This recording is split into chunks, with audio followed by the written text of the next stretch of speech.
Vamos conversar com o nosso irmão que veio lá do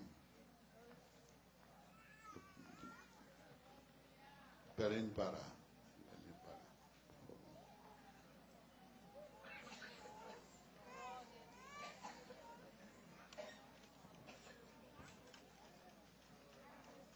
Aleluia.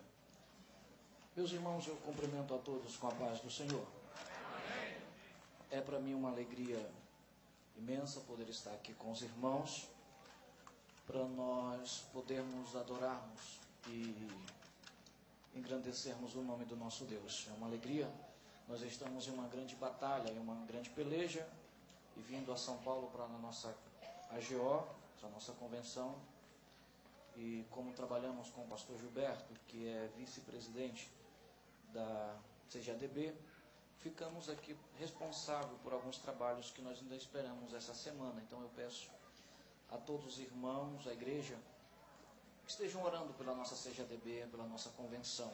Temos uma decisão muito importante para sair na quinta-feira e precisamos das orações dos irmãos, para que a nossa Assembleia de Deus continue crescendo, a nossa igreja continue crescendo, continue guardando as boas doutrinas e continue como Assembleia de Deus até Jesus voltar. No livro do Êxodo, por favor, eu quero só ler uns versículos e trazer uma rápida palavra aos irmãos. Quero louvar a Deus pela vida do nosso pastor, que Deus abençoe, a todos os irmãos, a todos os obreiros, que Deus abençoe a vida dos irmãos. No capítulo 4 de Êxodo, eu quero trazer uma saudação rápida. No capítulo 4, é no versículo 1. Amém? Diz-nos assim a palavra do Senhor. Então respondeu Moisés e disse: Mas eis que não me crerão e nem ouvirão a minha voz, porque dirão: o Senhor não te apareceu. E ao que lhes disse: que é isso na mão? Ele disse: uma vara.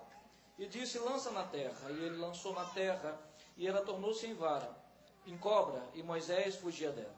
Então disse o Senhor a Moisés: estende a tua mão e pega-lhe pela cauda.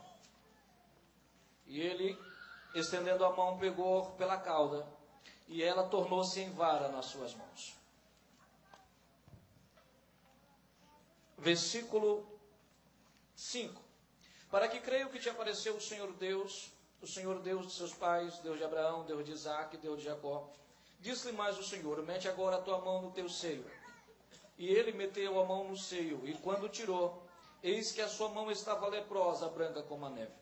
E disse: torna a meter a mão no seio, e tornou a meter a mão no seio. E depois tirou, e eis que a sua mão se tornara como a sua outra carne. E acontecerá que se eles não te crerem, e nem ouvirem a voz do primeiro sinal, crerão a voz do segundo sinal. Amém? A história de Moisés que nós conhecemos, ela é extraordinária.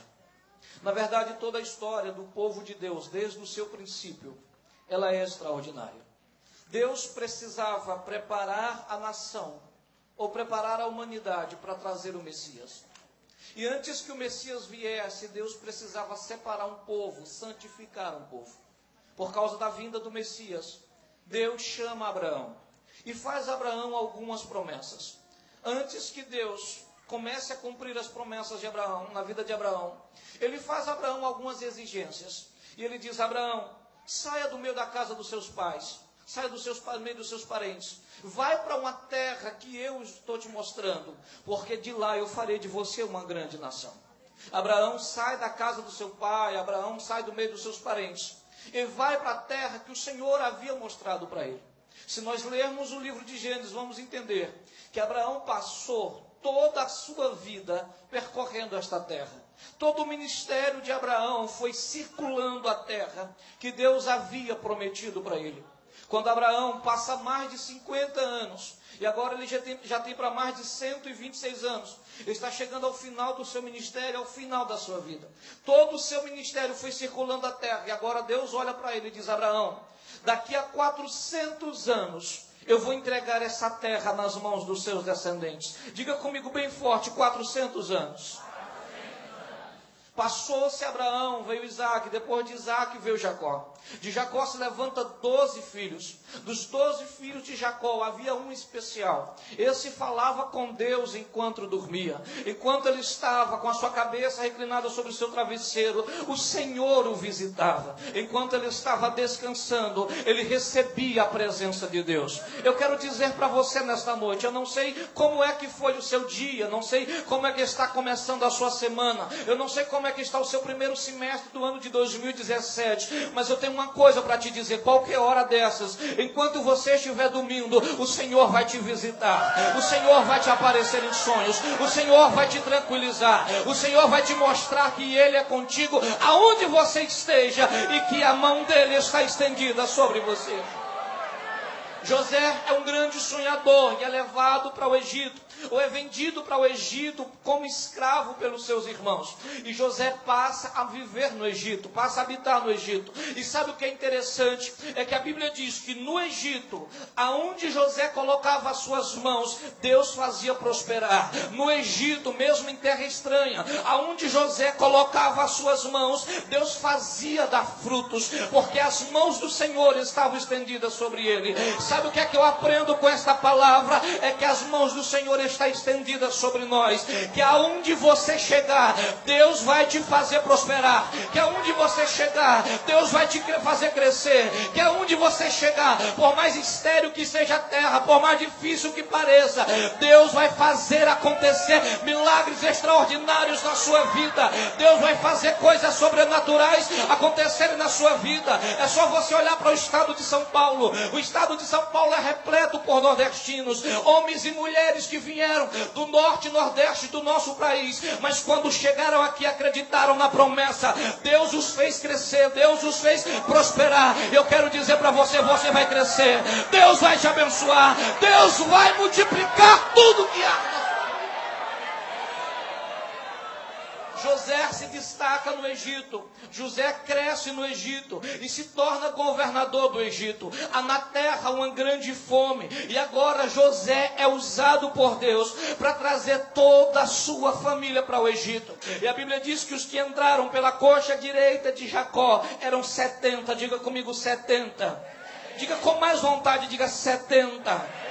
E estes 70 que entraram com Jacó no Egito, a Bíblia diz, e eles começaram a crescer, e eles começaram a se multiplicar, e eles começaram a se destacar, e eles começaram a prosperar. Passou-se Jacó, passou José, passou aquela geração, levantou-se uma nova geração, levantou-se um novo faraó, e este faraó foi olhar o povo, e quando ele viu o povo, ele ficou assustado. Quando ele olhou para o povo, ele ficou atemorizado, porque ele viu que os 70 que entraram já estavam passando de 2 milhões. O povo estava crescendo, o povo estava se multiplicando, o povo estava se espalhando, o povo estava se tornando poderoso na terra. E ele ficou preocupado, ele chamou o seu conselho e disse: os hebreus estão crescendo demais, eles estão ficando mais poderosos do que nós.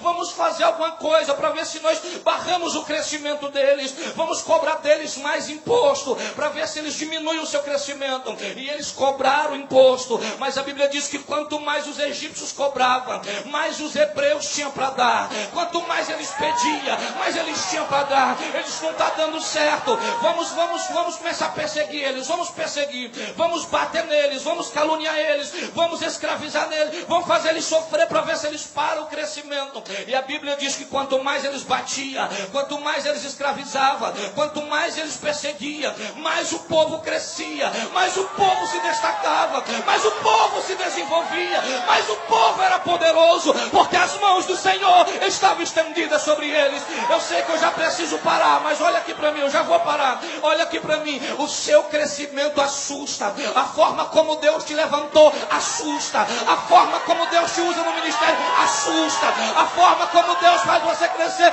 nessa cidade, nesse estado, nessa nação assusta, a forma como a igreja brasileira se destaca hoje em pleno século 21. Todo mundo fala fala de crise, todo mundo está preocupado, mas a igreja está crescendo, a igreja está abrindo portas, a igreja está construindo prédios, a igreja está se conservando. O mundo vive numa crise moral, é uma crise moral terrível. Hoje em dia, se você ligar a sua televisão, você vai chorar com tanta impureza, com tanta imoralidade que existe na televisão brasileira. Mas a igreja de Cristo, ela permanece santa, ela permanece imaculada, ela permanece conservada, porque a igreja sabe que tem uma promessa e nós vamos firme até o arrebatamento. Satanás, quando olha para isso, ele não entende. Todos os jovens se perdendo, todos os jovens se desviando, mas a sua casa está segura, a sua casa está protegida, o seu filho está vindo para a igreja, o seu filho está no conjunto, o seu filho está no coral, o seu filho está pregando, o seu filho está cantando. E Satanás fica preocupado com tudo isso, com o seu crescimento.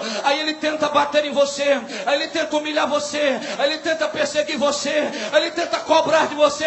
Mas sabe o que eu aprendi com a história de Moisés? É que quanto mais bater na igreja, mais a igreja vai crescer. Quanto mais perseguir a igreja, mais a igreja vai ser poderosa, porque essa igreja tem um dono, e chama-se Jesus de Nazaré. Aqui eu já vou encerrar. Ele percebe que bater não adianta. Ele percebe que cobrar imposto não adianta. Ele percebe que perseguir não adianta. Ele percebe que tudo que ele está fazendo não adianta. Então ele cria uma estratégia. Ele chama todas as parteiras do Egito e diz para elas: desçam o acampamento dos hebreus. Você vai descer lá. Todas as vezes que nascer uma criança, se for varão, você já vai quebrar o pescoço. E não deixa ele chorar. Não deixa ele fazer barulho. Não deixa ele fazer as pessoas perceberem que está nascendo criança. Mata logo. As parteiras descem. Passa-se mais alguns meses. Faraó vai olhar o povo. E quando ele olha o povo, sabe o que é que ele percebe? Que mesmo debaixo de um decreto de morte, o povo continua crescendo. Mesmo debaixo de um decreto de morte, o povo continua se destacando. Escute, deixa eu te dar uma palavra da parte de Deus.